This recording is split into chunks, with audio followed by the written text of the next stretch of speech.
Chapter 8. Restoring the Balance. Lyra woke up with a sense of purpose coursing through her veins.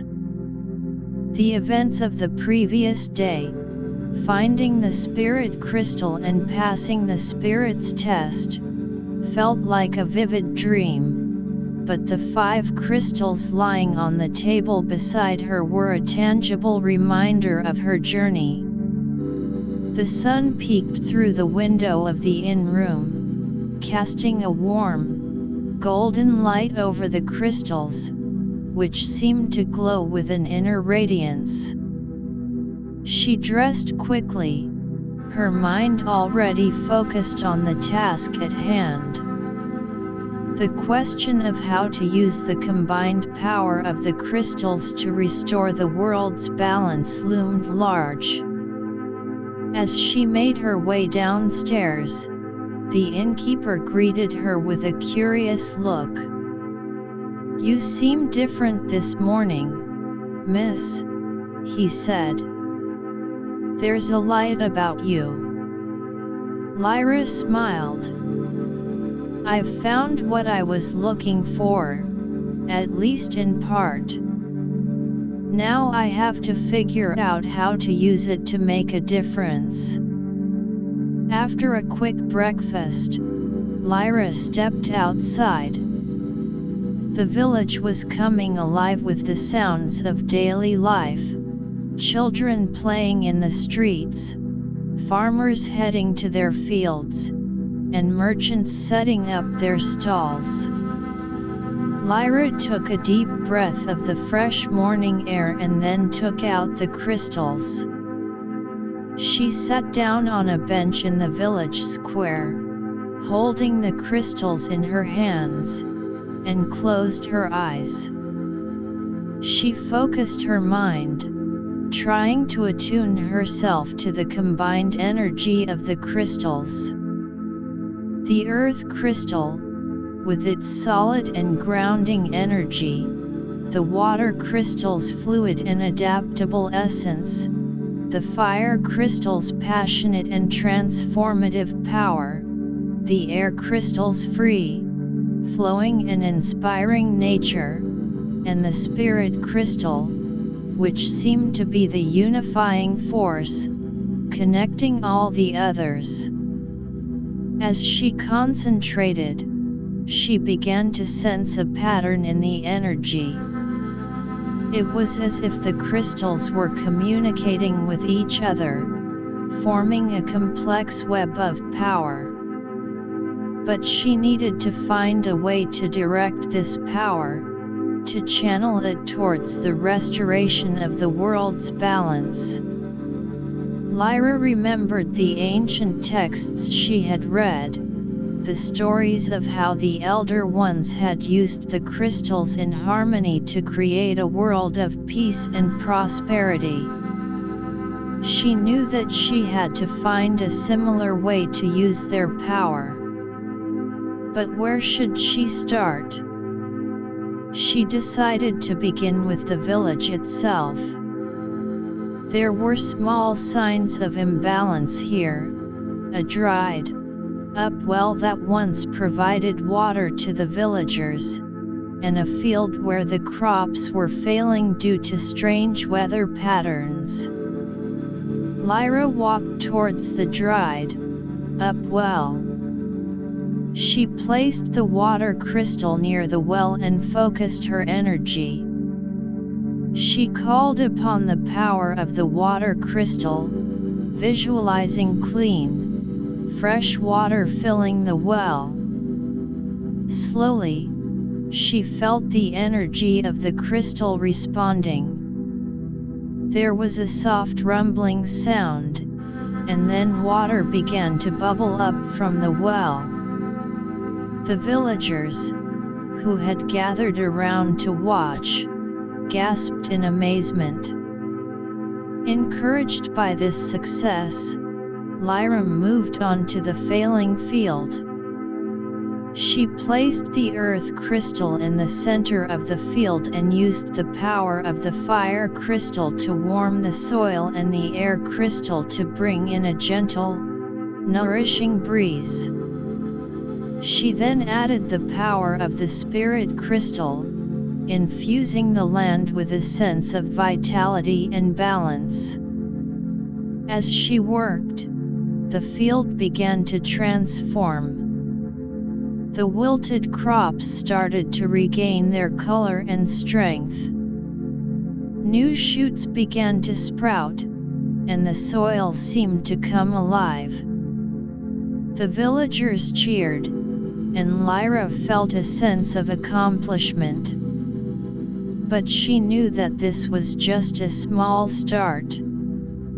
She decided to travel to the nearby forest, which had been affected by a recent wildfire. When she arrived, the forest was a charred landscape. The air was thick with the smell of smoke, and many of the trees were blackened and dead. Lyra took out all 5 crystals. She began by using the water crystal to create a gentle rain that fell over the forest, quenching the remaining embers and cooling the ground. Then, she used the earth crystal to heal the soil, restoring its fertility. The fire crystal was used to purify the air, burning away the last traces of smoke and replacing it with fresh, clean air. The air crystal was used to carry the seeds of new plants through the forest, and the spirit crystal was used to infuse the forest with a new sense of life and purpose. Over the next few hours, the forest began to show signs of recovery. New green shoots appeared on the blackened trees, and small animals that had fled the fire began to return. The forest was coming back to life, and Lyra knew that she was on the right track. But she also knew that the imbalance was a global issue. She needed to find a central place, a place of great power, where she could use the crystals to effect a more widespread change. She remembered reading about an ancient temple in the mountains, a place where the Elder Ones had once gathered to perform great rituals. Lyra set out for the mountains. The journey was long and arduous, but she was driven by the hope of restoring the world's balance. As she climbed the mountains, she encountered various challenges: steep cliffs, harsh weather, and wild animals. But she used the power of the crystals to overcome them. When she finally reached the temple, she was in awe. The temple was a massive structure, made of large, ancient stones. The walls were covered in carvings that depicted the use of the crystals by the Elder Ones. Lyra entered the temple. The interior was dark, but the crystals in her hands provided a soft, glowing light. In the center of the temple, there was a large, circular platform, similar to the one she had seen on the mountain where she found the spirit crystal. She placed the 5 crystals on the platform and began to chant. She called upon the power of the crystals, visualizing a world where the elements were in harmony, where there was no more war, poverty, or environmental destruction. As she chanted, the crystals began to glow brighter, and a powerful energy filled the temple. The energy spread out from the temple, reaching out to every corner of the world. The oceans, which had been experiencing rising sea levels and pollution, began to calm. The water became cleaner, and the sea levels stabilized. In the deserts, where drought had been a constant problem, rain began to fall, and the land started to become fertile again. In the cities, people began to feel a sense of peace and unity. The conflicts that had been dividing them seemed to fade away, and they started to work together for the common good. The power of the crystals was affecting a global transformation. But as the energy spread, it also attracted the attention of those who had been seeking the crystals for their own dark purposes. A group of dark sorcerers, who had been hiding in a remote cave, felt the power surge. They were envious of Lyra's success and decided to stop her. The sorcerers used their dark magic to create a powerful storm. The storm was filled with dark clouds, lightning, and strong winds. It headed towards the temple, threatening to destroy everything in its path. Lyra felt the approaching danger. She knew that she had to defend the temple and the power of the crystals. She used the power of the crystals to create a protective shield around the temple. The shield was a combination of the earth's strength, the water's resilience, the fire's heat, the air's mobility, and the spirit's unbreakable essence. The storm hit the shield, and a fierce battle of energies ensued. The dark magic of the sorcerers clashed with the pure power of the crystals. Lyra held her ground, pouring all her energy into maintaining the shield. As the battle raged on, Lyra realized that she couldn't just defend. She needed to attack and stop the sorcerers once and for all.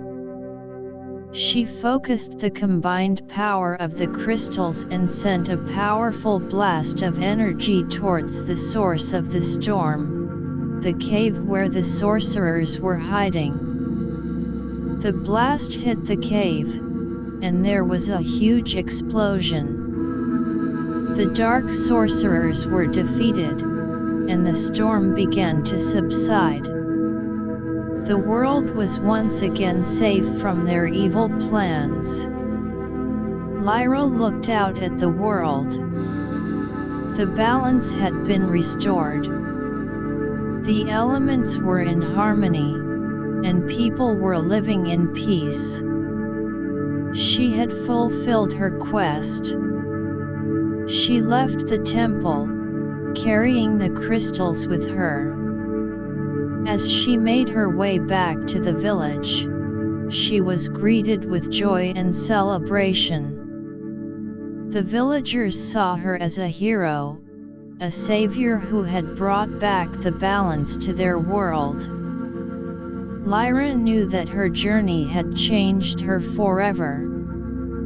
She had started as a simple traveler, seeking adventure, but she had become a guardian of the world. And as she looked at the world around her, a world that was now filled with hope and prosperity, she knew that it had all been worth it. She decided to stay in the village for a while, to help the villagers build a better life. She taught them how to use the power of the elements in harmony, how to grow their crops sustainably, and how to live in balance with nature. In the evenings, she would sit by the village well, looking at the stars. The crystals, now a part of her life, would be by her side. She had completed her quest, but she knew that there would always be new challenges, new adventures. And she was ready to face them, knowing that she had the power of the crystals and the support of the people around her. As the days turned into weeks, Lyra's story spread throughout the land. People from far-off places came to the village to learn from her, to hear about her adventures, and to be inspired by her courage. And Lyra, with a heart full of love and a spirit filled with wisdom, was ready to share her knowledge and experience with the world. Chapter 9: A New Era and the Continuing Journey. Lyra's life in the village had settled into a rhythm of teaching, learning, and community building. The once desolate areas around the village had transformed into thriving landscapes. The fields were now bountiful with crops, and the forest was a haven of life and vitality. The villagers, inspired by Lyra's use of the crystal's power, had embraced a more harmonious way of living with nature. Each morning, Lyra would rise with the sun and lead the villagers in a meditation session, focusing on the interconnectedness of all things, a principle deeply rooted in the wisdom of the crystals. After the meditation, they would work together on various tasks. Some would tend to the fields, using the knowledge of the earth crystal to enhance soil fertility and ensure a healthy harvest. Others would maintain the water systems, guided by the understanding of the water crystal's power to purify and distribute water. One day, a group of travelers arrived in the village. They were from a distant land, a place that had been torn apart by war and environmental degradation. The leader of the group, a wise-looking man named Aaron, approached Lyra with a plea. "We've heard stories of your deeds, Lyra," he said. "Our land is in ruins. The war has left our people broken, and the land barren. We seek your help, and the wisdom of the crystals." Lyra's heart went out to them. She knew that the work of restoring balance was not limited to her immediate surroundings. "I'll come with you," she said without hesitation.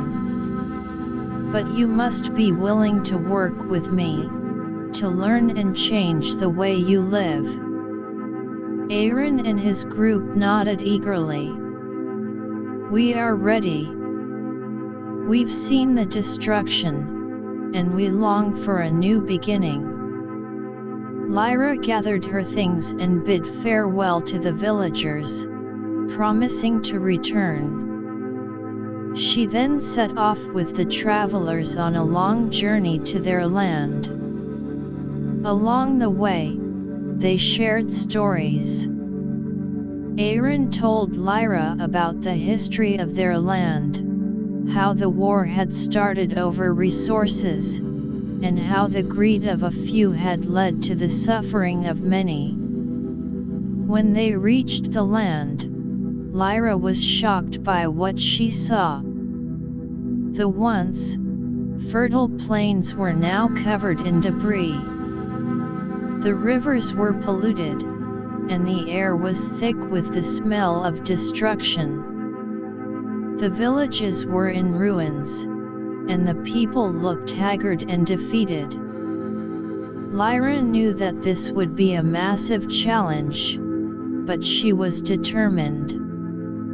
She started by gathering the people together. She explained the power of the crystals and the importance of unity and balance. "We can rebuild," she said.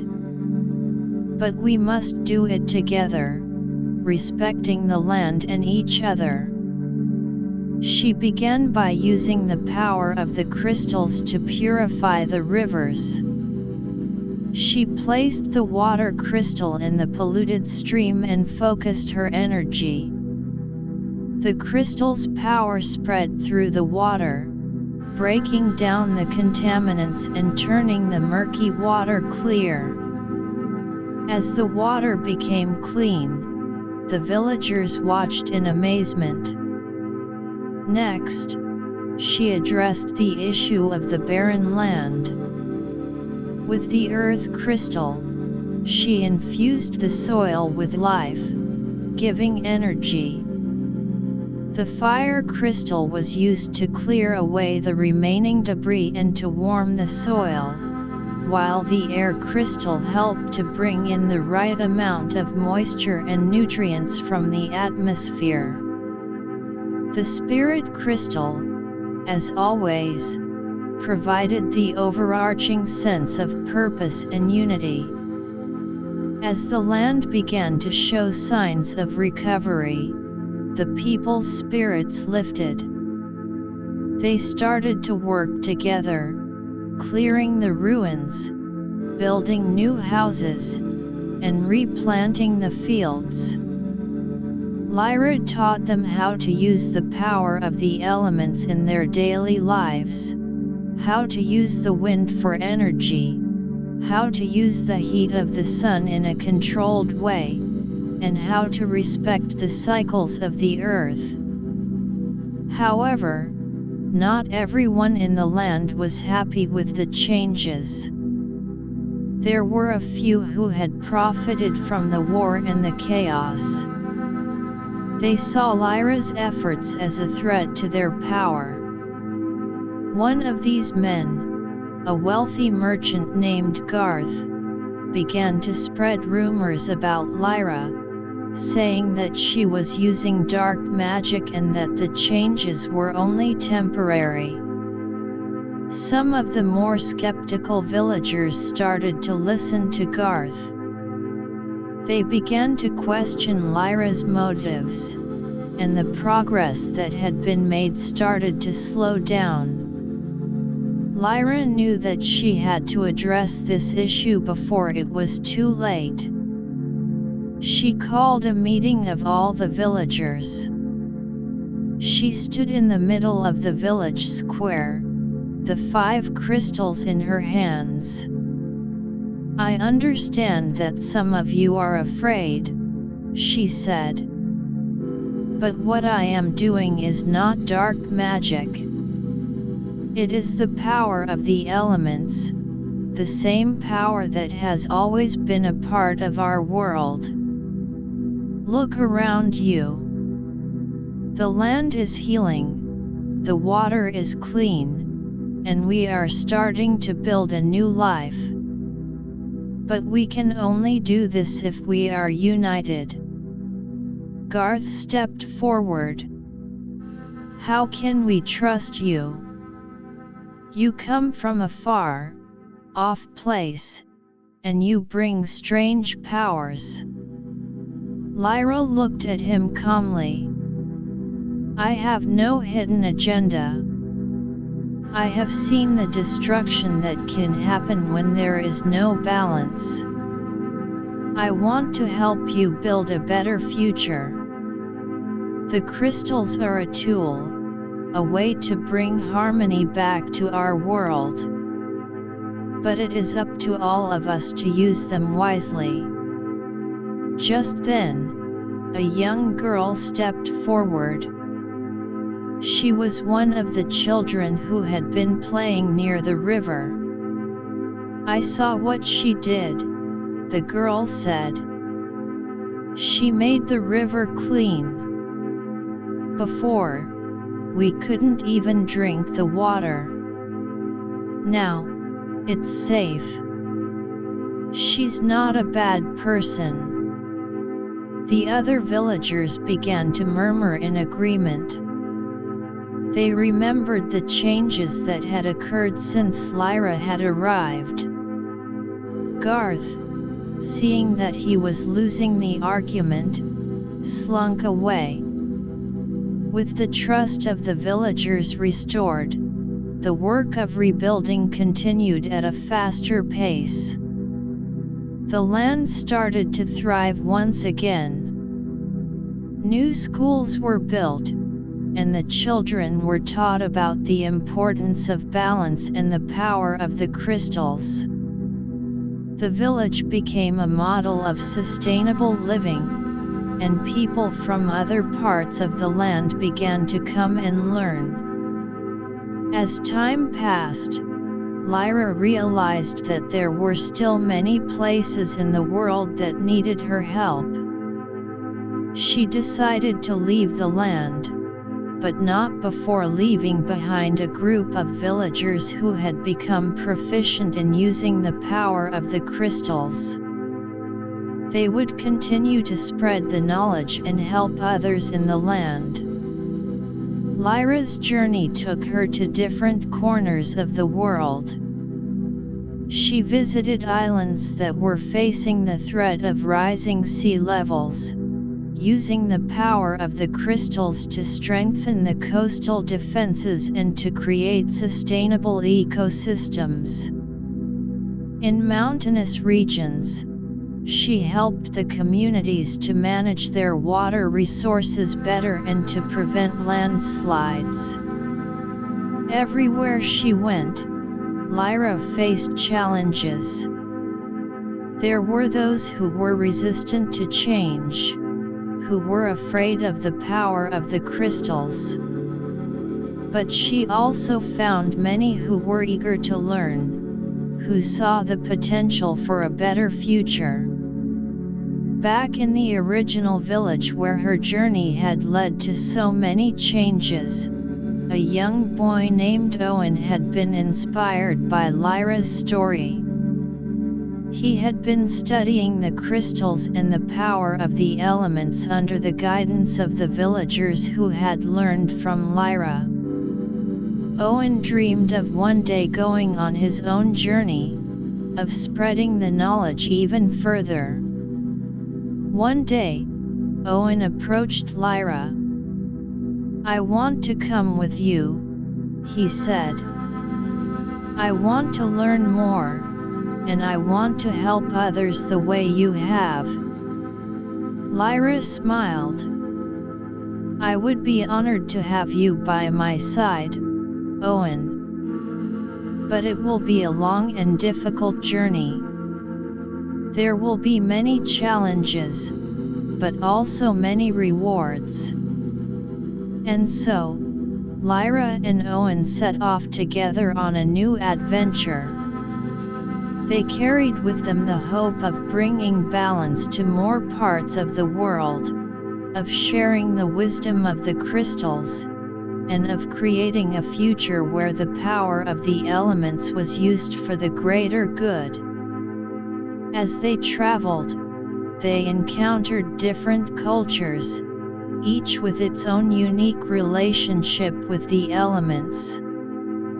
In some places, they found ancient traditions that were in tune with the power of the crystals, and they learned from these traditions, adding to their own knowledge. In other places, they had to start from scratch, teaching the people about the importance of balance and the power of the crystals. One of the places they visited was a large city. The city was a hub of industry, but it was also facing problems such as pollution, overcrowding, and a lack of harmony among its people. Lyra and Owen knew that this would be a complex challenge. They started by meeting with the city's leaders.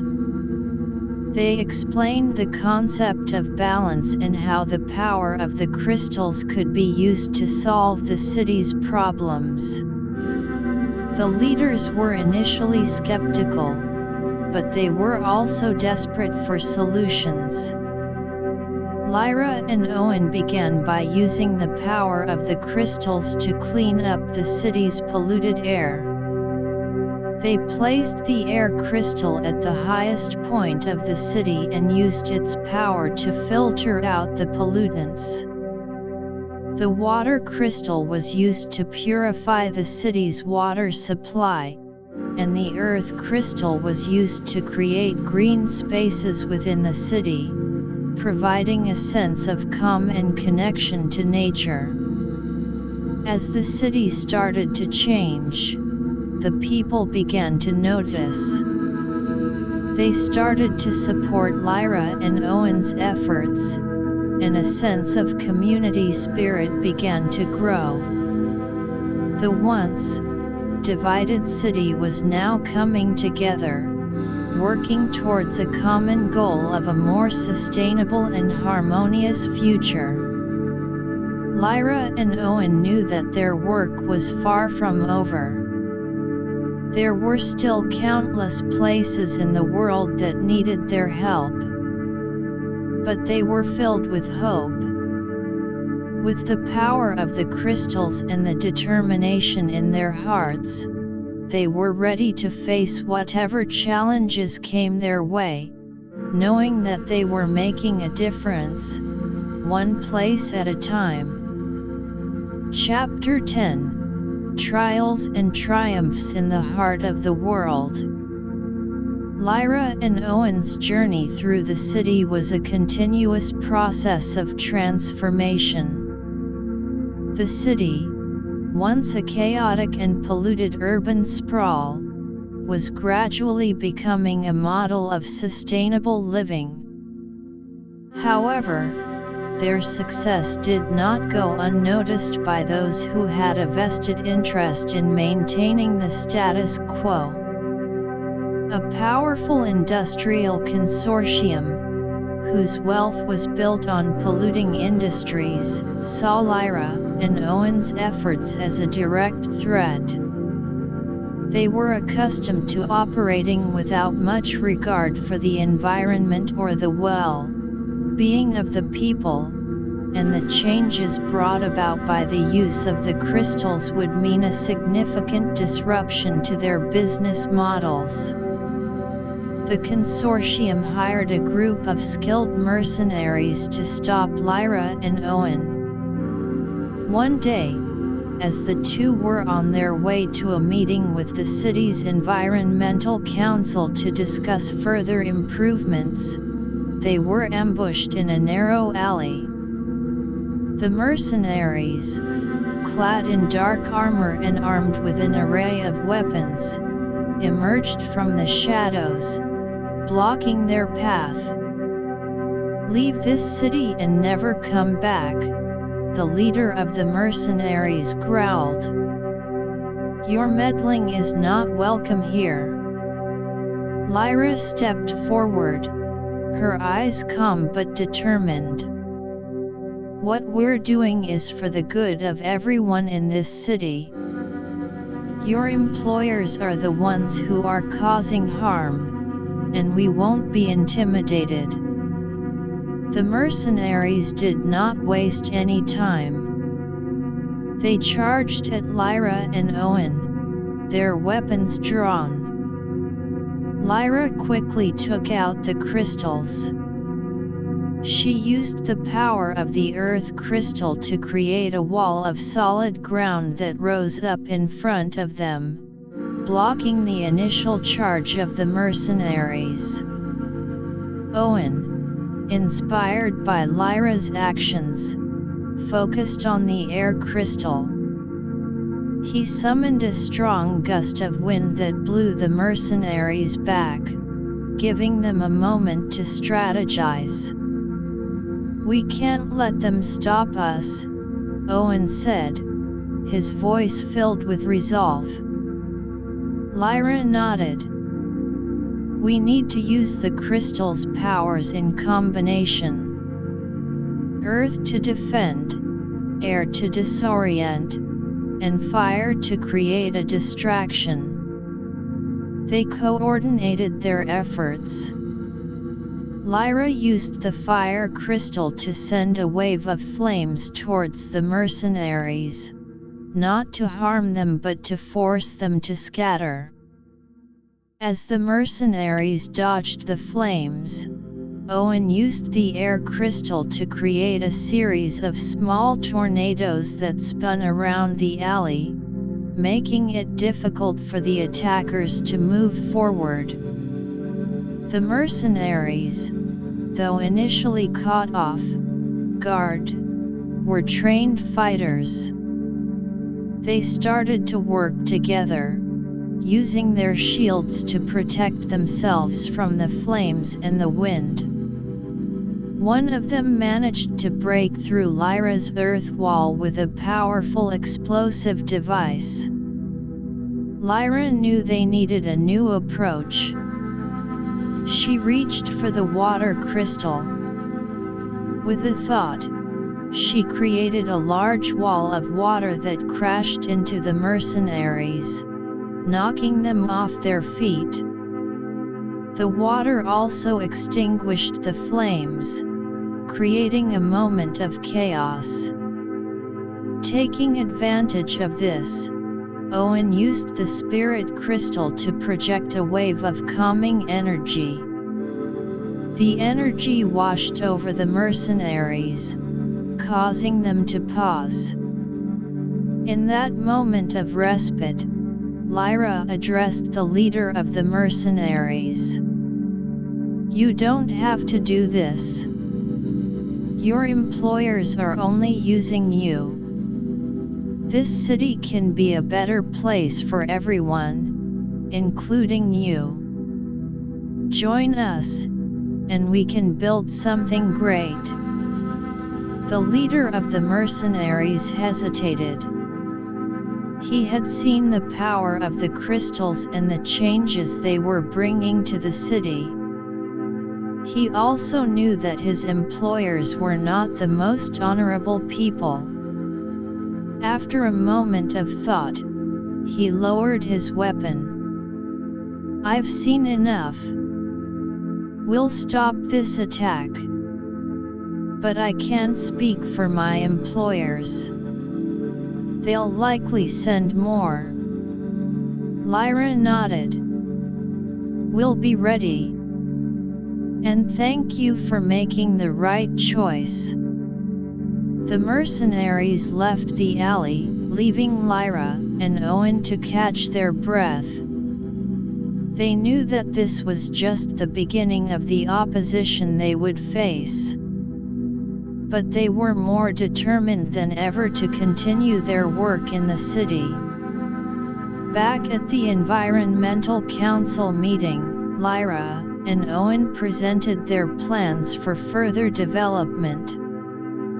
They proposed the construction of large-scale renewable energy facilities, powered by the combined knowledge of the elements. The council was impressed and gave them the go-ahead to start the project. As the construction of the energy facilities began, Lyra and Owen faced another challenge. The city's infrastructure was old and in need of a complete overhaul. The power generated by the new facilities would need a reliable distribution system. Lyra and Owen worked with a team of engineers to design a new power grid. They used the power of the Earth crystal to strengthen the foundations of the new grid, ensuring its stability. The water crystal was used to cool the electrical components, preventing overheating. However, the project faced delays due to a lack of resources. The city's budget was stretched thin, and there were concerns about the cost of the new infrastructure. Lyra and Owen knew they had to find a solution. They decided to appeal to the people of the city. They organized a community-wide event to explain the importance of the project. They showed how the new power grid would not only provide clean energy but also create jobs and improve the overall quality of life in the city. The people of the city responded with enthusiasm. Volunteers came forward to help with the construction, and local businesses donated materials. With the new-found support, the project was back on track. As the power grid neared completion, Lyra and Owen faced yet another obstacle. A group of traditionalists in the city were opposed to the new technology. They believed that the old ways were the best and that the changes were disrupting the city's cultural heritage. Lyra and Owen met with the traditionalists to understand their concerns. They learned that the traditionalists were worried about losing the city's unique identity. Lyra assured them that the new developments would enhance the city's identity rather than destroy it. She proposed incorporating elements of the city's cultural heritage into the new infrastructure. For example, the power stations could be designed to resemble the city's ancient landmarks. The traditionalists were initially skeptical but were gradually won over by Lyra and Owen's vision. Finally, the day of the power grid's inauguration arrived. The city was filled with excitement. The new power grid was a symbol of hope and progress. The renewable energy it provided was clean, sustainable, and enough to meet the city's growing needs. The people of the city celebrated, and Lyra and Owen were hailed as heroes. But they knew that their journey was far from over. There were still many cities, towns, and villages around the world that needed their help. Lyra and Owen decided to stay in the city for a while longer to ensure that the new systems were working smoothly. They also used this time to train a group of local people in the use of the crystals. These individuals would be the future guardians of the city's balance, ready to face any challenges that might come their way. During their stay, Lyra and Owen received news of a distant land that was facing a severe drought. The land had been in a state of despair, with crops failing and people suffering from lack of water. Lyra and Owen knew they had to go. They said their goodbyes to the people of the city, promising to return if needed. With the crystals in hand and a new sense of purpose, they set off on their next journey. The road ahead was filled with uncertainty, but they were confident. They had faced numerous trials in the heart of the city and had emerged victorious. They were ready to bring the power of balance to the drought-stricken land and continue their mission of making the world a better place. As they traveled, they discussed their plans for the drought-stricken land. They knew that they would need to use the power of the water crystal in innovative ways. They also planned to involve the local people in the solution-building process, just as they had in the city. The journey to the stricken land was long and arduous. They had to cross mountains, deserts, and vast plains. Along the way, they encountered various challenges, from harsh weather conditions to dangerous wildlife.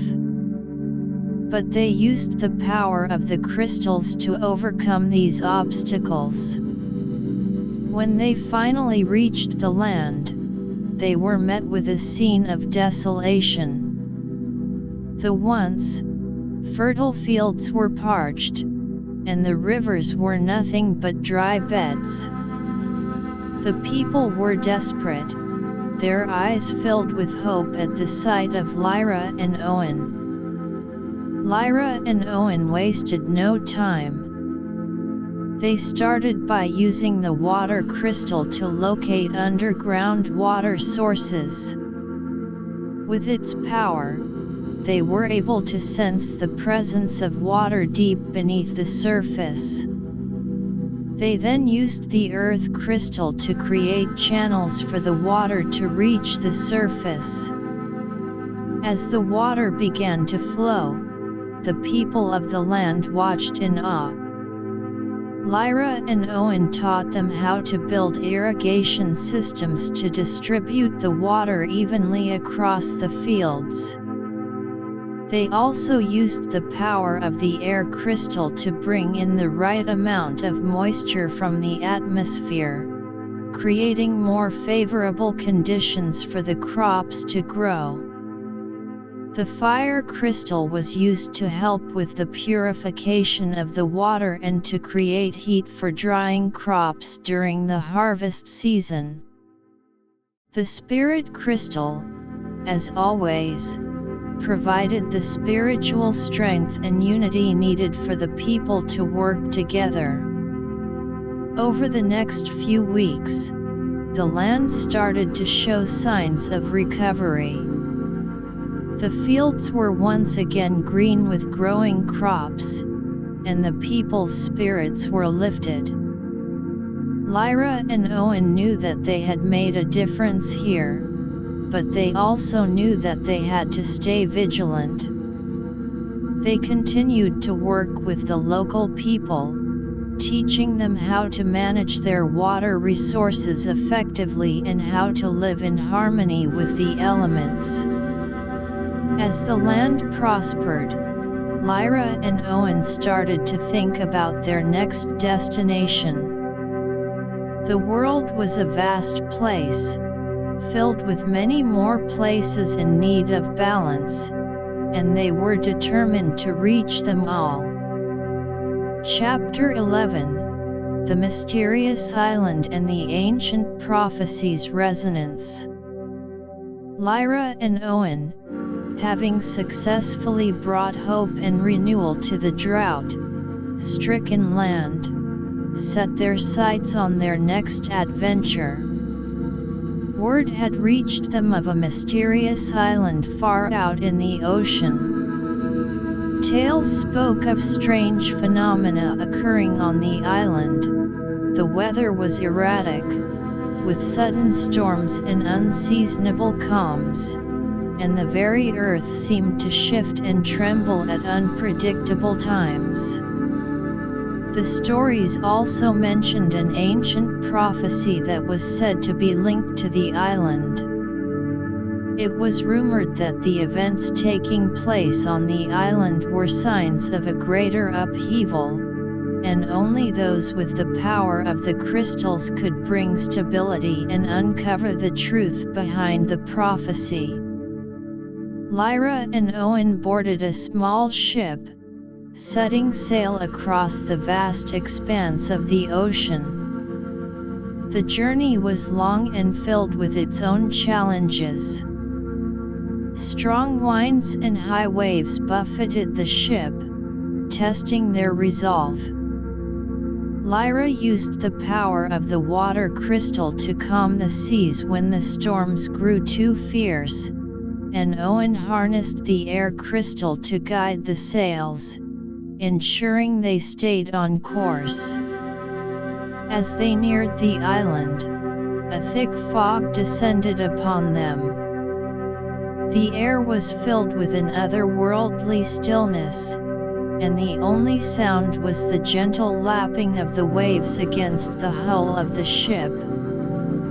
Lyra could sense a powerful energy emanating from the island, a mix of chaos and an underlying order that was waiting to be unraveled. When they finally reached the shore, they were greeted by a desolate landscape. The beaches were strewn with strange, twisted pieces of driftwood, and the trees that lined the shore were gnarled and misshapen. As they walked inland, they noticed that the ground was warm to the touch, as if the island itself was feverish. They soon came across a small village. The villagers were a wary lot, their eyes filled with fear. An old man approached them, his gait slow and unsteady. "You shouldn't have come," he said. "This island is cursed. The spirits are angry, and strange things have been happening." Lyra smiled reassuringly. "We're here to help. We've heard about the prophecy and the troubles on the island. We believe we can make a difference." The old man looked skeptical but led them to the center of the village. There, in a small clearing, was a large, ancient stone. The stone was covered in carvings that neither Lyra nor Owen could immediately decipher. But as Lyra placed her hand on the stone, she felt a jolt of energy, and the symbols began to shift and transform in her mind, revealing their meaning. The carvings told of an ancient battle between two powerful elemental forces, the force of creation and the force of destruction. The island was the epicenter of this battle, and over time, the balance between the two had been disrupted. The prophecy foretold that a traveler with the power to control the 5 elements would come and restore the equilibrium, saving the island and perhaps even the world from a greater catastrophe. Lyra shared the revelation with Owen and the villagers. "We need to find the source of the imbalance," she said. "It could be a place where the forces of creation and destruction are clashing." The villagers told them of a volcano deep in the heart of the island. It had been dormant for centuries, but recently, it had started to show signs of awakening. The strange weather and the trembling of the earth seemed to be centered around the volcano. Lyra and Owen set off towards the volcano. The journey was difficult. The terrain was rugged, with steep slopes and deep ravines. They used the power of the earth crystal to create paths and bridges, and the fire crystal to light their way through the dark, forested areas. As they got closer to the volcano, the air grew hotter, and the ground trembled more violently. The sky was filled with a strange, orange glow, and the smell of sulfur was thick in the air. Suddenly, a group of strange, fiery creatures emerged from the underbrush. They were like small, winged lizards, their scales glowing with a fierce heat. Lyra quickly took out the water crystal and created a wall of water to cool the creatures down. The sudden shock of the cold water made the creatures retreat, hissing in anger. Owen used the air crystal to create a strong wind that blew the creatures further away, giving them a clear path to continue. When they reached the base of the volcano, they saw a large, glowing fissure in the ground. The fissure was the source of the heat and the strange energy. Lyra knew that they had to close the fissure and restore the balance between the elemental forces. She took out all 5 crystals and began to focus her energy. Owen joined her, adding his own power to the mix. The earth crystal was used to strengthen the ground around the fissure, the water crystal to cool the molten lava that was seeping out, the fire crystal to purify the energy within the fissure, the air crystal to circulate fresh air, and the spirit crystal to infuse the entire process with a sense of harmony and purpose.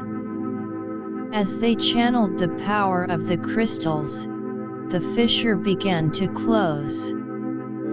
The heat started to subside, and the trembling of the ground ceased. The villagers, who had followed them at a safe distance, watched in amazement as the volcano seemed to calm down. But just as they thought they had succeeded, a powerful blast of energy erupted from the now closing fissure. It sent Lyra and Owen flying back. Lyra hit a large boulder, and for a moment, she was dazed. Owen quickly rushed to her side. "Are you okay?" he asked, his voice filled with concern. Lyra nodded, though she felt a sharp pain in her side. "We're not done yet. There's something else, something deeper that's causing this resistance." They realized that the battle between the forces of creation and destruction was not just a physical one but also a spiritual one. They needed to find a way to reach the core of the conflict and resolve it on a deeper level. Lyra closed her eyes and focused on the spirit crystal. She delved deep into its power, seeking guidance. In her mind's eye, she saw a vision of an ancient temple hidden within the volcano. The temple was the source of the imbalance, a place where the dark forces of destruction had been trapped long ago but were now trying to break free. She shared the vision with Owen. "We have to go inside the volcano," she said. "That's where we'll find the answer." Owen was hesitant. "It's extremely dangerous. The volcano could erupt at any moment." Lyra looked at him with determination. "We don't have a choice. The future of the island depends on it." With that, they started to make their way into the volcano. The heat was intense, and the air was thick with ash. But they pressed on, using the power of the crystals to protect themselves. The water crystal created a cool shield around them, the earth crystal strengthened the ground beneath their feet, and the fire crystal helped them navigate through the rivers of lava. As they entered the temple, they were greeted by a dimly lit chamber. The walls were adorned with carvings of the ancient battle between creation and destruction. In the center of the chamber, there was a large, black crystal. The crystal was pulsating with a dark energy, and it was the source of the imbalance. Lyra knew that they had to destroy the crystal, but it was protected by a powerful force field.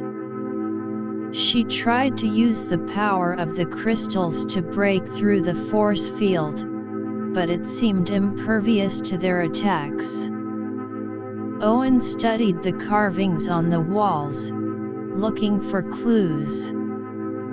He noticed that there was a pattern in the carvings, a sequence of elemental symbols.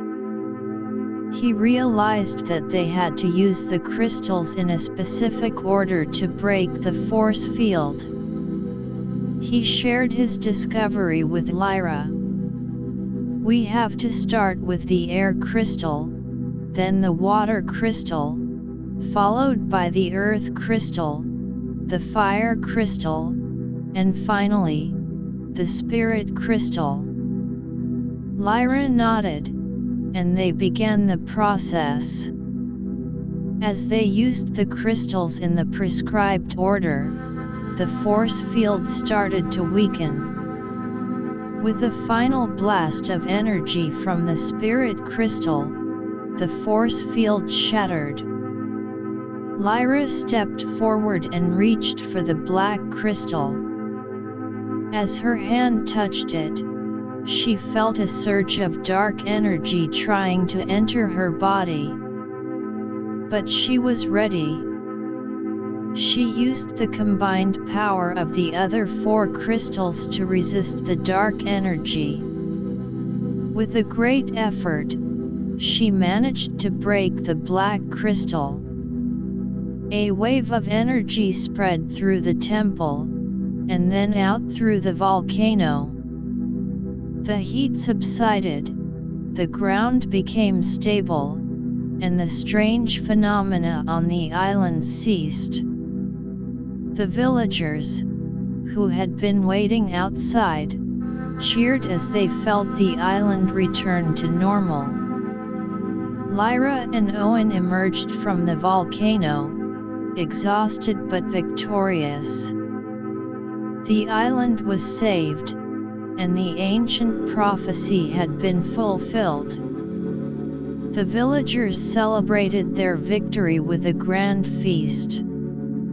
Lyra and Owen were hailed as heroes, and the Icelanders asked them to stay and teach them how to live in harmony with the elements. Lyra and Owen agreed, knowing that their work was not just about solving immediate problems but also about empowering others to maintain the balance. Over the next few weeks, they taught the villagers how to use the power of the elements in their daily lives, how to use the wind to generate energy, how to purify water, and how to grow crops in a sustainable way. The island, once a place of fear and chaos, was now a place of hope and renewal. But Lyra and Owen knew that there were still many more places in the world that needed their help. The journey to restore balance was an ongoing one, and they were ready to set sail once again, carrying the lessons they had learned on the mysterious island with them. As they looked out at the ocean, they wondered what new challenges and adventures awaited them. But they were confident in their ability to face them with the power of the crystals and the strength of their bond. Chapter 12: The Enchanted Forest and the Lost Knowledge. Lyra and Owen's time on the island had been a fulfilling chapter in their journey, but the call of the world's imbalances beckoned them onwards. Their next destination was a land spoken of in hushed whispers, a land that held an ancient and enchanted forest. Tales told of how the forest was once a place of great knowledge and harmony, but in recent times, it had become a place of mystery and danger. Strange noises echoed through the trees at night, and travelers who dared to enter often never returned. Lyra and Owen set out, their hearts filled with a mix of excitement and trepidation. As they approached the forest, the air grew thick with a sense of magic. The trees at the forest's edge were tall and ancient, their trunks wide and gnarled. The leaves were a deep, vibrant green, almost glowing with an otherworldly light. As they stepped into the forest, a soft, musical sound filled the air. It was as if the very trees were singing, but there was an underlying note of sadness in the melody. Lyra took out the spirit crystal, hoping to gain some insight. As she held the crystal, she felt a sense of loss and a longing for something that had been lost. They walked deeper into the forest, following the sound.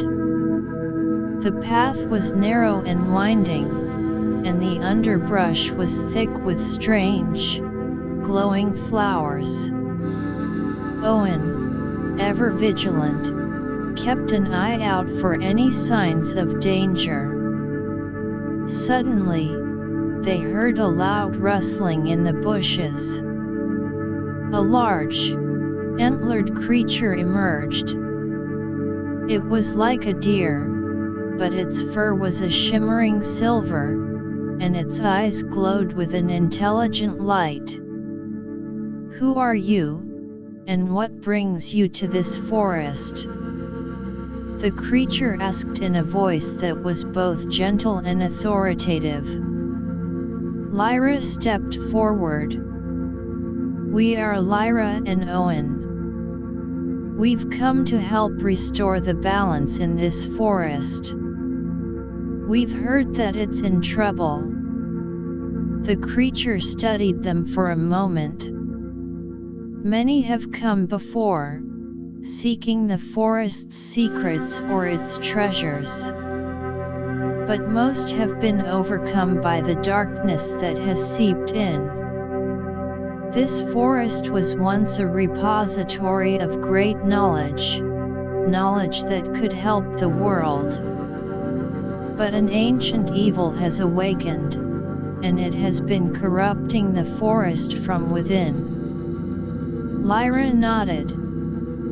"We're here to face this evil and bring back the harmony. Can you tell us more about this ancient evil and where we can find it?" The creature motioned for them to follow. "I can take you to a place where you might find some answers. But be careful. The forest has changed, and there are traps and illusions at every turn." They followed the silver-furred creature through the forest.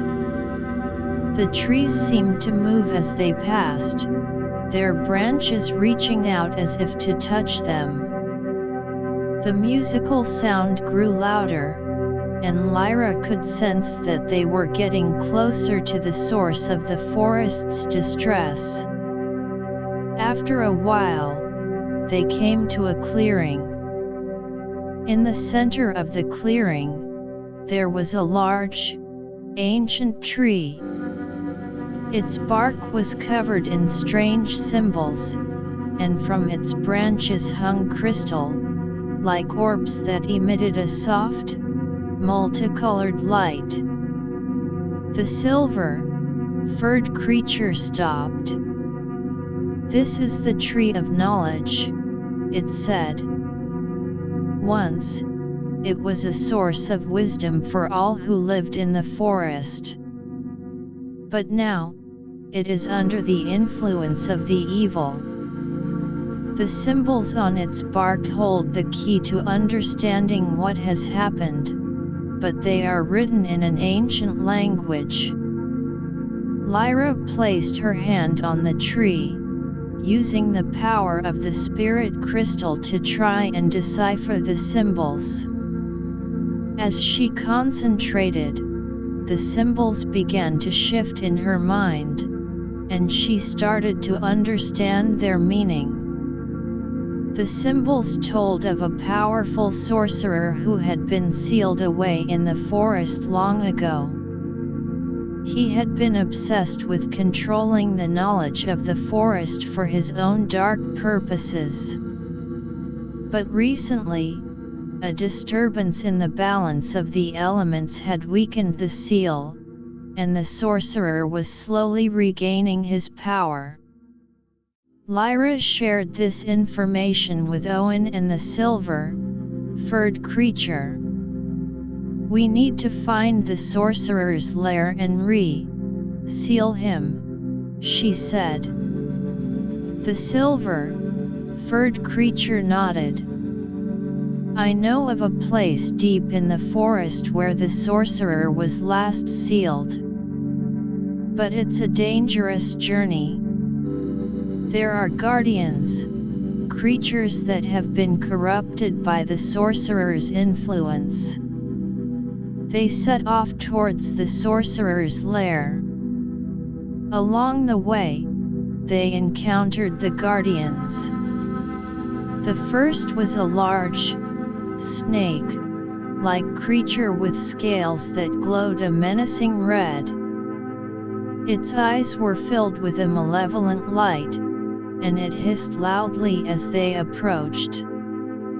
Lyra used the power of the earth crystal to create a barrier between them and the snake. Owen, in the meantime, reached for the air crystal. He summoned a strong gust of wind that blew the snake back. The snake, however, was not deterred. It coiled itself and then lunged forward, trying to break through the earth barrier. Lyra then added the power of the water crystal, creating a stream of water that hit the snake, drenching it. The sudden shock of the cold water seemed to slow the snake down. Owen took this opportunity to use the fire crystal to create a wall of fire in front of the snake, forcing it to retreat. As they continued, they came across more guardians, a pack of wolf-like creatures with dark, shadowy forms. These creatures were faster and more coordinated. They surrounded Lyra and Owen, growling menacingly. Lyra used the power of the spirit crystal to project a wave of calming energy. The energy seemed to have an effect on the creatures, and they hesitated for a moment. Owen took this chance to use the earth crystal to create a series of spikes on the ground, which the wolf-like creatures had to avoid. Lyra then used the air crystal to create a powerful cyclone that swept the creatures away. With the path clear, they pressed on towards the sorcerer's lair. When they finally reached the lair, it was a large, dark cave. The entrance was guarded by a massive, stone statue. The statue came to life as they approached, its eyes glowing with a red light. Lyra and Owen knew they had to act quickly. They combined the power of all 5 crystals. The earth crystal was used to weaken the statue's foundation, the water crystal to erode its stone surface, the fire crystal to heat and crack the stone, the air crystal to blow away the debris, and the spirit crystal to break the dark magic that animated the statue.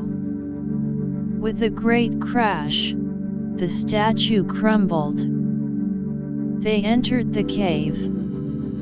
Inside, the air was thick with a dark, smoky mist. The walls were lined with strange, glowing runes that seemed to pulse with an evil energy. At the end of the cave, they saw the sorcerer. He was a tall, gaunt figure, his eyes a deep purple.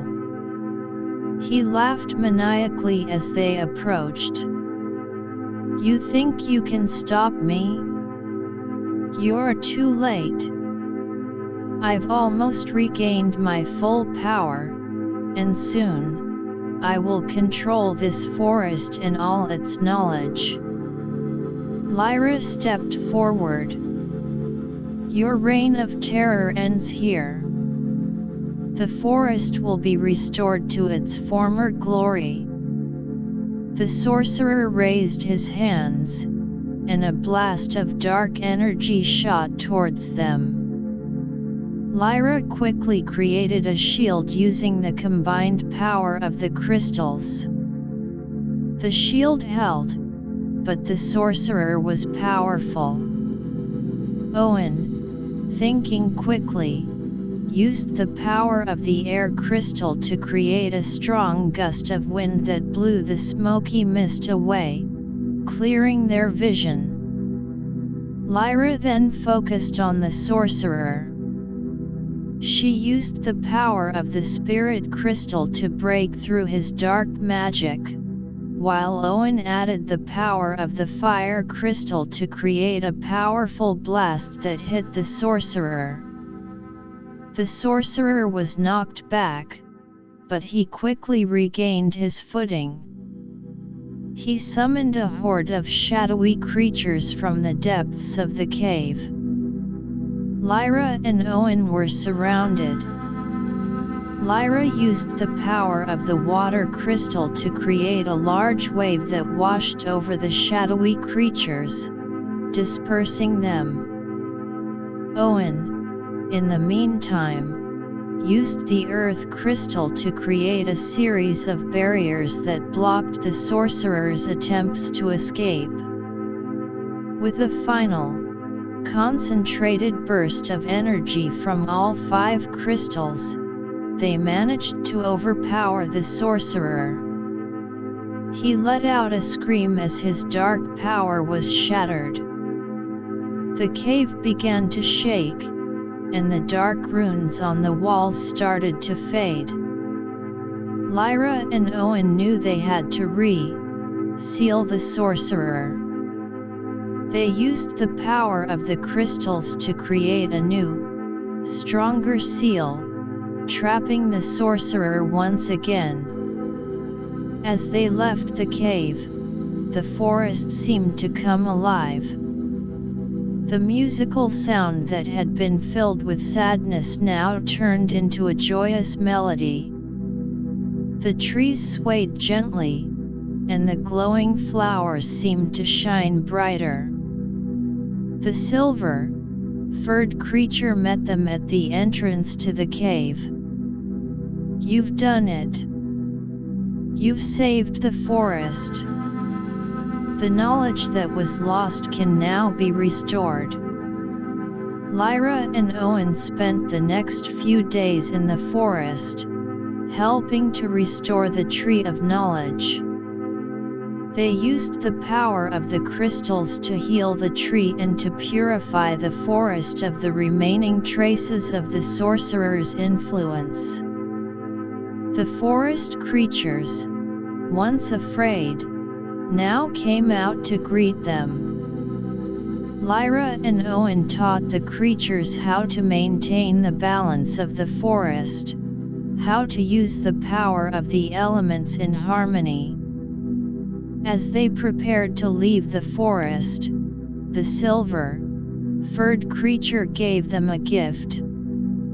It was a small, crystal-like pendant that was said to hold a piece of the forest's magic. "This will guide you on your future journeys," it said. Lyra and Owen thanked the creature and set off. They knew that their journey to restore balance was far from over, but they carried with them the hope and the knowledge they had gained in the enchanted forest. As they walked out of the forest and into the open land beyond, they wondered what new challenges and mysteries awaited them, but they were ready, armed with the power of the crystals and the determination to make the world a better place.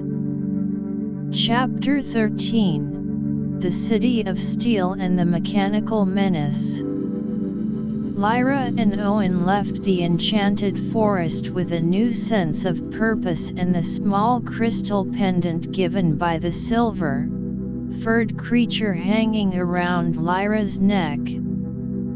Their travels led them to a large, industrial city known as Steel Haven. The city was a vast expanse of metal and concrete, with towering factories belching out thick clouds of smoke and the constant hum of machinery filling the air. As they entered the city, they were immediately struck by the sense of chaos and imbalance. The air was thick with pollution, and the people seemed tired and dispirited. The once blue sky was now a hazy gray, and the rivers that flowed through the city were murky and filled with industrial waste. Lyra and Owen made their way to the city center, where they hoped to find some answers. Along the way, they noticed that the city was filled with strange, mechanical contraptions. These machines seemed to be everywhere, from the large cranes in the factories to the small, automated carts that scurried through the streets. They stopped at a local diner to rest and gather information. The diner was filled with workers, their faces smeared with dirt and grease. Lyra and Owen sat down at the counter, and the waitress, a middle-aged woman with a kind face, approached them. "What brings you two to Steel Haven?" she asked. "This isn't exactly a tourist destination." Lyra smiled. "We've heard that there are some problems in the city, and we're here to help. Can you tell us what's been going on?" The waitress sighed. "It's these machines. They were supposed to make our lives easier, to boost production in the factories. But something's gone wrong. They've started to malfunction, and they're causing more problems than they're solving. There have been accidents in the factories, and the pollution levels have skyrocketed." Owen nodded. "Do you know what could be causing the machines to malfunction?" The waitress shook her head. "No one really knows. The city's engineers have been trying to figure it out, but so far, they've had no luck." Lyra and Owen thanked the waitress and decided to visit one of the factories. When they arrived at the factory gates, they were stopped by a security guard. Lyra explained their purpose, and after a brief discussion, the guard let them in. Inside the factory, the noise was deafening. Large machines were churning out metal parts, and workers were scurrying around, trying to keep up with the production. But it was clear that something was amiss. Some of the machines were making strange noises, and others were producing faulty parts. Lyra and Owen walked around the factory, examining the machines. Lyra used the power of the earth crystal to sense if there were any disruptions in the ground that could be affecting the machines. Owen, on the other hand, used the air crystal to detect any unusual air currents that might be causing problems. As they walked deeper into the factory, they came across a large, central control room. In the control room, there was a bank of computers and a group of engineers trying to figure out what was wrong. Lyra and Owen introduced themselves and explained that they might be able to help. One of the engineers, a young man named Jake, looked skeptical. "We've been working on this for weeks. What can you two do that we haven't already tried?" Lyra smiled. "We have a different approach. We work with the power of the elements, and we believe that there might be an elemental imbalance causing the machines to malfunction." Jake shrugged. "Well, we're desperate, so go ahead and give it a try." Lyra took out the crystals and began to focus her energy. She started with the earth crystal, using its power to stabilize the factory's foundation. She could feel that the ground beneath the factory was vibrating in an erratic way, and she used the crystal's energy to calm the vibrations. Owen then used the water crystal to cool down some of the overheating machines. The water crystal created a fine mist that settled over the machines, reducing the temperature and preventing further damage. As they worked, they noticed that some of the machines started to function more smoothly. But there was still a problem. A large, automated assembly line was still malfunctioning, and it seemed to be the source of most of the chaos in the factory. Lyra and Owen approached the assembly line. As they got closer, they could feel a strange, electrical energy coming from the line. It was as if the line was possessed by an unknown force. Lyra took out the spirit crystal and held it close to the assembly line. She closed her eyes and focused on the crystal, trying to sense the source of the problem. In her mind, she saw a vision of a dark, shadowy figure manipulating the machines from afar. She opened her eyes and shared the vision with Owen. "There's someone or something controlling these machines. We need to find out who or what it is." They decided to follow the electrical energy trail. The trail led them out of the factory and into an abandoned building on the outskirts of the city. The building was old and dilapidated, and it was surrounded by a strange, static-filled aura. As they entered the building, they heard strange, mechanical noises coming from the upper floors. They made their way up the stairs, their senses on high alert. When they reached the top floor, they were faced with a room filled with more strange, mechanical devices. In the center of the room, there was a large, spherical machine. The machine was pulsating with a dark, electrical energy, and it was connected to a series of wires that led to the factory. Suddenly, a voice echoed through the room. You shouldn't have come. You'll only get in the way. Lyra looked around, trying to find the source of the voice. Who are you? And why are you causing all these problems in the city? The voice laughed. I am the future. I'm tired of the inefficiencies of humans. These machines are the key to a new world order.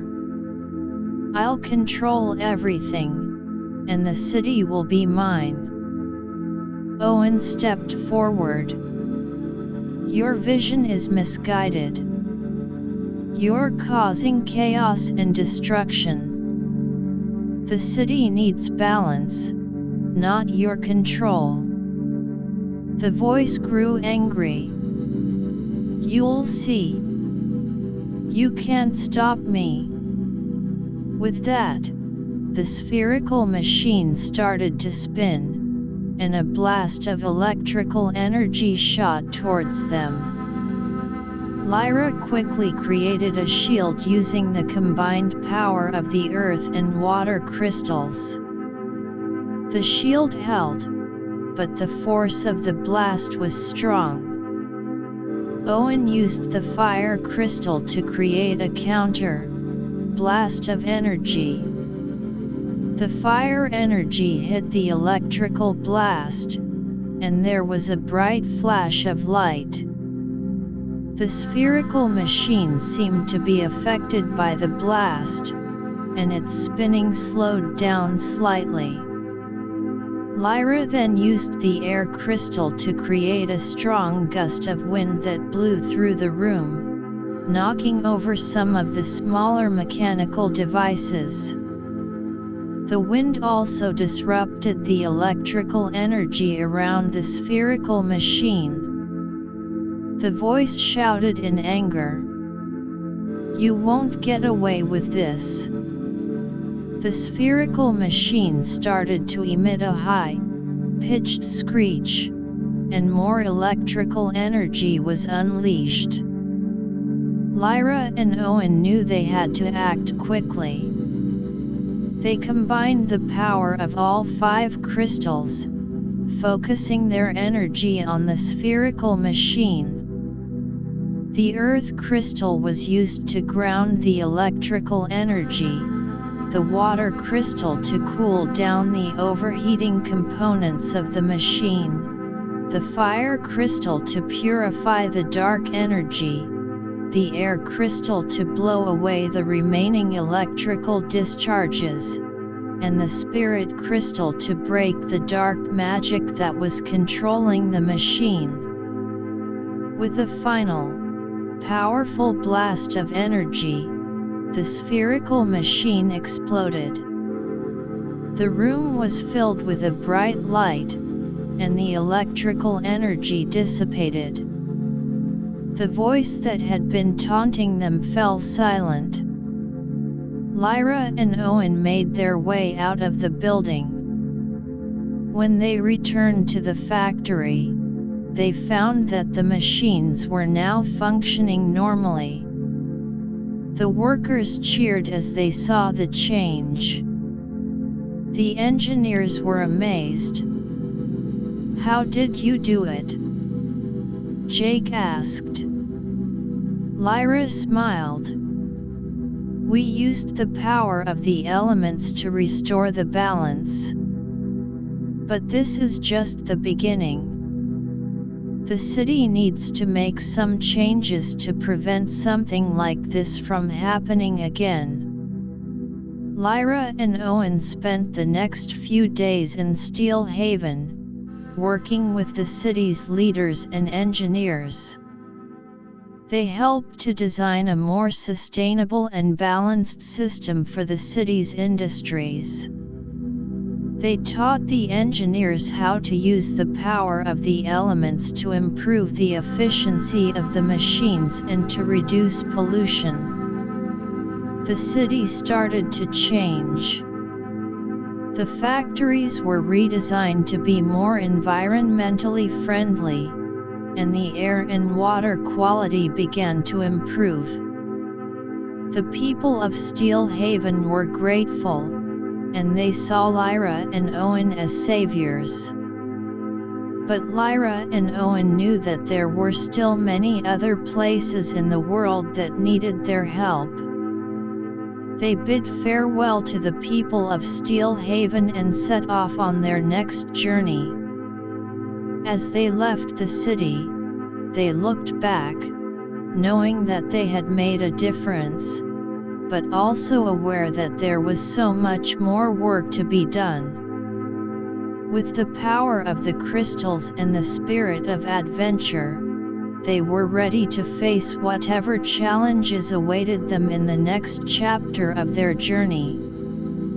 Chapter 14: The Floating Isles and the Elemental Discord.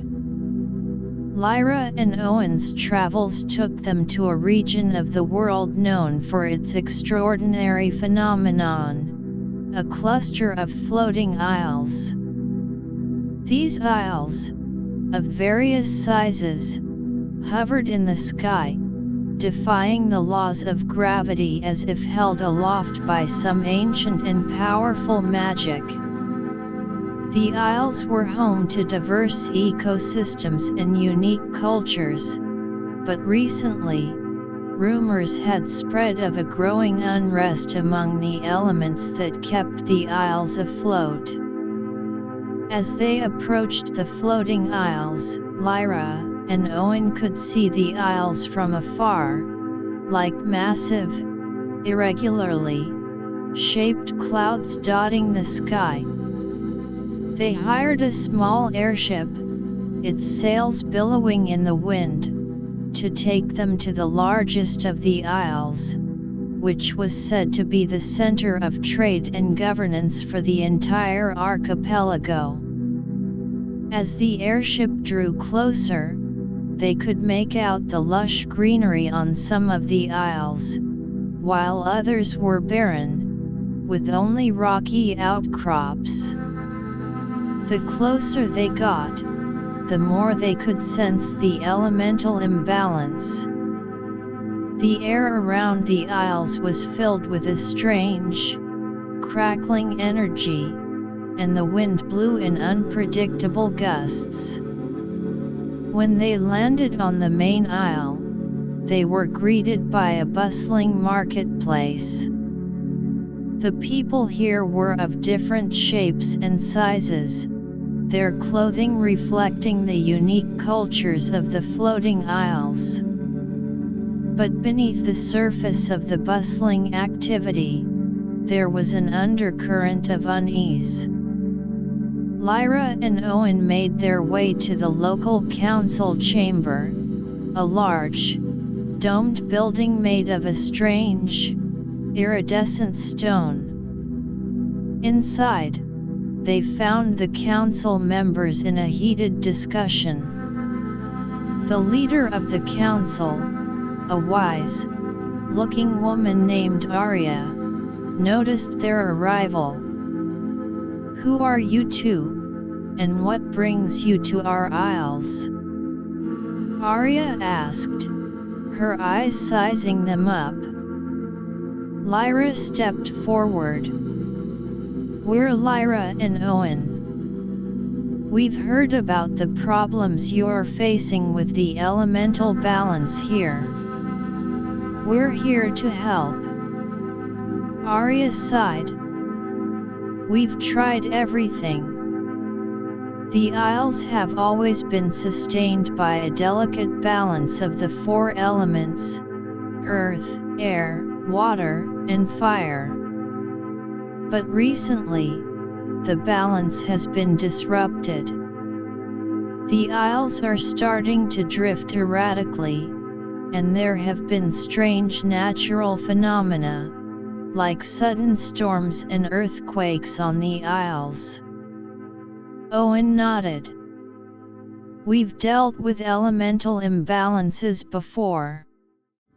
Can you tell us more about what's been happening recently? Has there been any event or discovery that might have triggered this?" One of the council members, a young man named Kale, spoke up. "There's a legend here about an ancient artifact hidden deep within one of the smaller isles.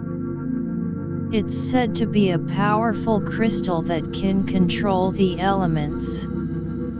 Some believe that someone might have found this artifact and is using it for their own gain, disrupting the natural balance." Lyra's eyes widened. "A crystal that can control the elements? That could be the source of the problem. We need to find this artifact and see what's going on." Arya agreed.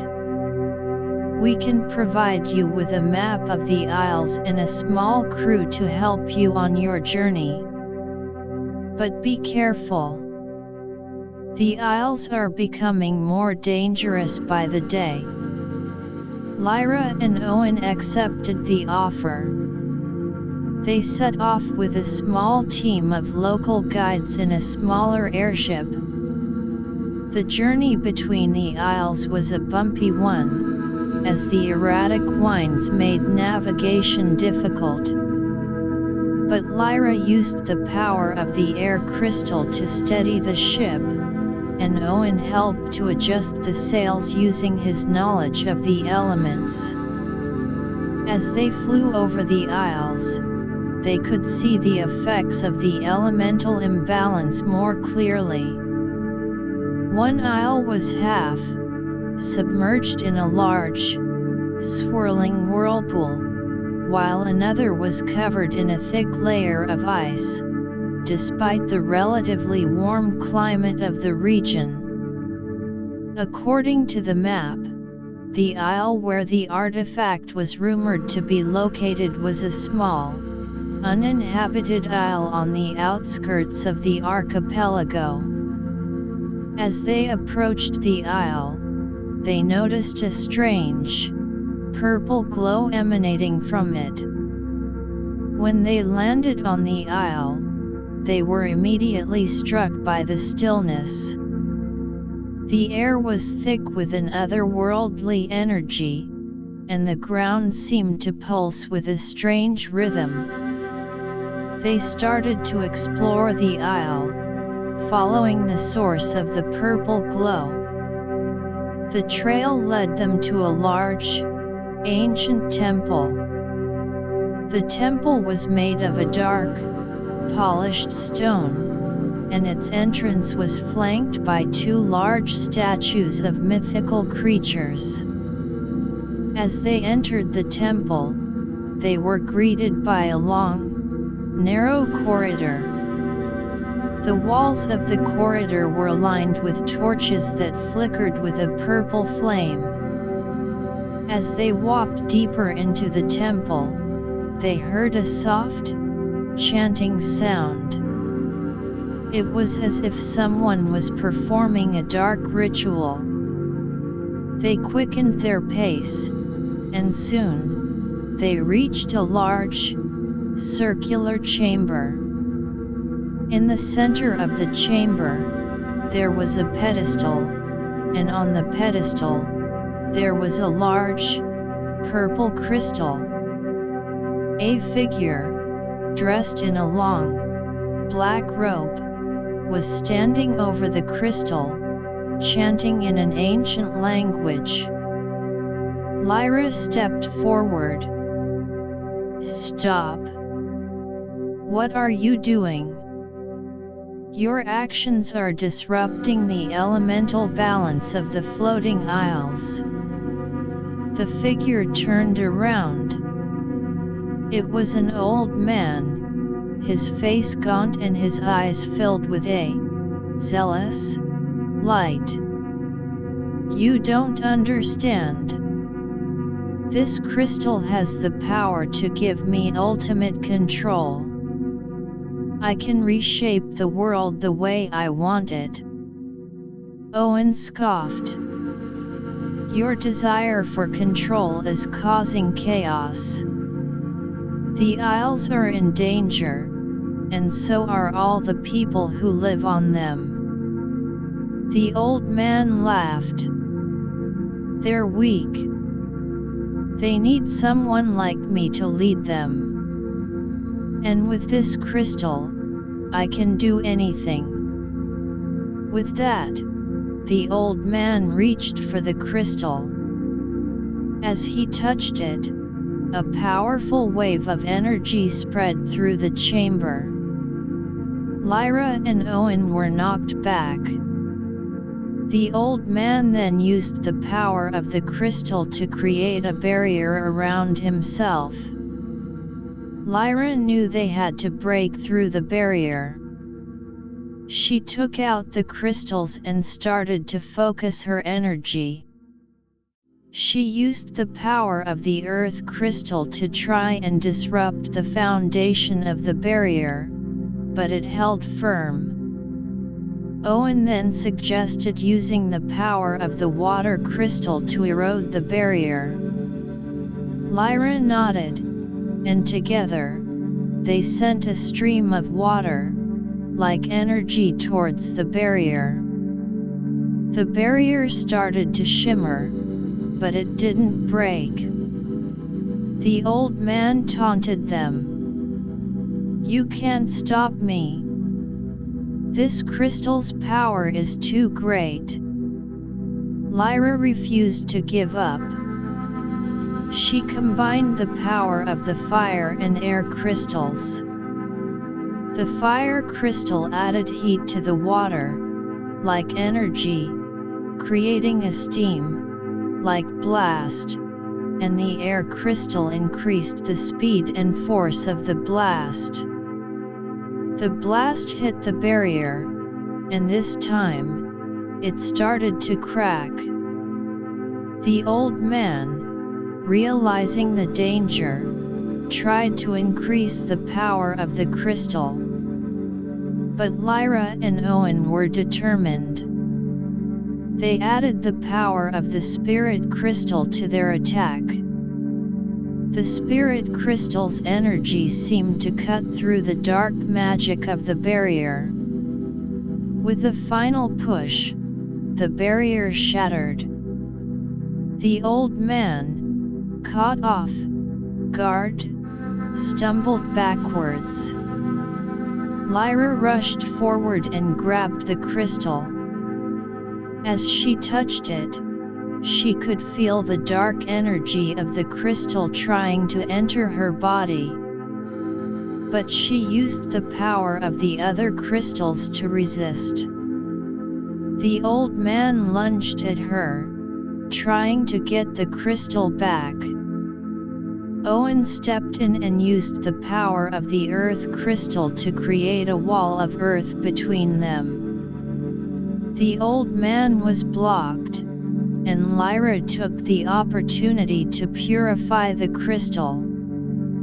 She focused all her energy on the crystal, using the combined power of the 5 crystals to remove the dark influence. The crystal started to change color, from a deep purple to a pure, white light.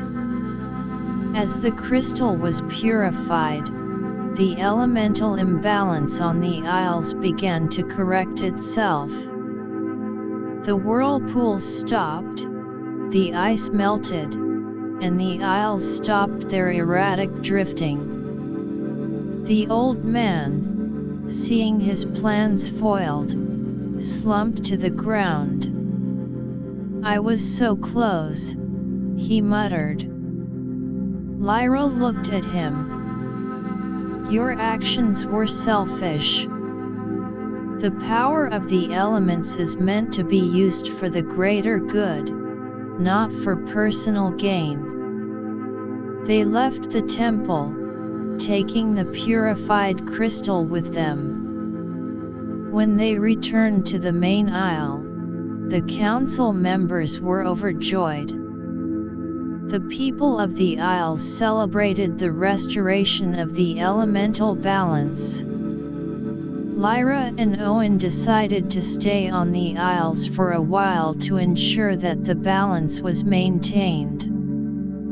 They taught the council members and the people how to sense and correct any minor elemental imbalances in the future.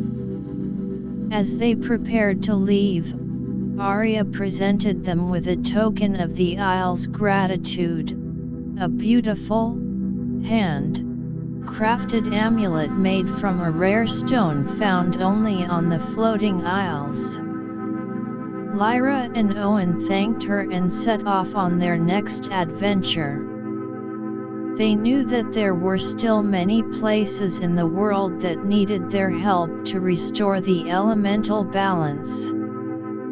With the power of the crystals and the experience they had gained on the floating Isles, they were ready to face whatever challenges lay ahead. As their airship sailed away from the floating Isles, they looked back at the now peaceful archipelago. The Isles, once again, floated gracefully in the sky, a testament to the power of balance and the importance of using the elements wisely. And with hearts full of hope, they set their course for the next destination on their never-ending journey. Epilogue: the world restored and the legacy continues. Lyra and Owen's adventures had taken them to the far-flung corners of the world, from the depths of ancient forests to the heights of floating isles and the heart of industrial cities. With each challenge they faced, they grew in their understanding and control of the crystal's power, and the world around them began to transform. After leaving the floating isles, their journey led them to a land that had been torn asunder by long-standing conflicts. The once fertile plains were now scarred with trenches, and the cities were in ruins. The people, weary from years of war, had lost hope. But Lyra and Owen saw potential for renewal. They started by using the power of the crystals to heal the land.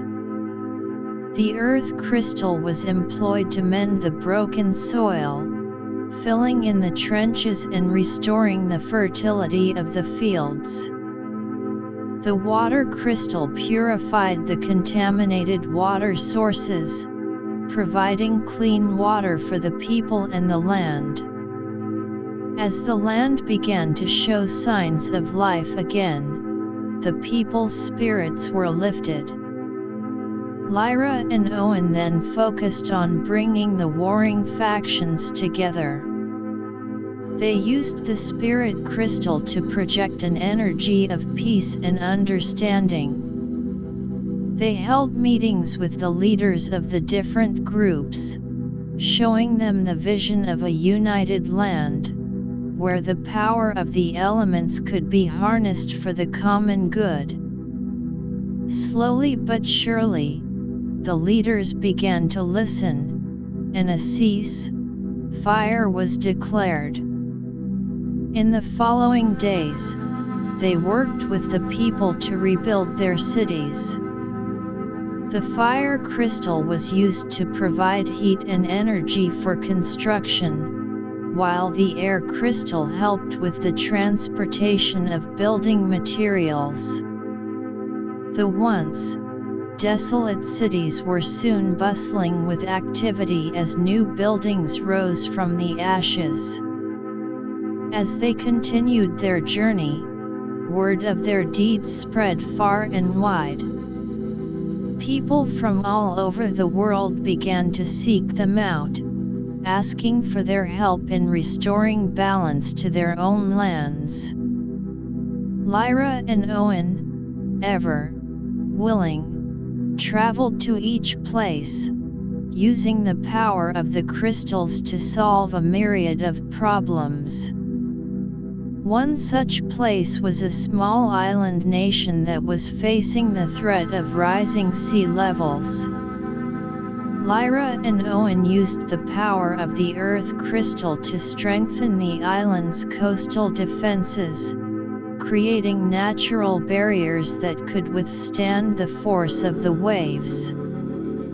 The water crystal was used to control the flow of water, diverting excess seawater away from the island. Another time, they visited a mountainous region where the local ecosystem was in turmoil due to over-mining. They used the power of the crystals to restore the mountains, encouraging the growth of new plants and the return of native animals. The fire crystal was used to purify the polluted soil, and the air crystal to bring in fresh air, revitalizing the entire region. As the years passed, Lyra and Owen became known as the Guardians of Balance. Their names were spoken with reverence and hope in every corner of the world.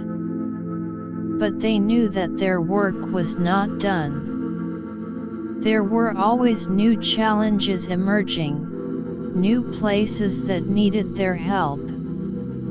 One day, as they were traveling through a vast desert, they came across a young girl named Maya.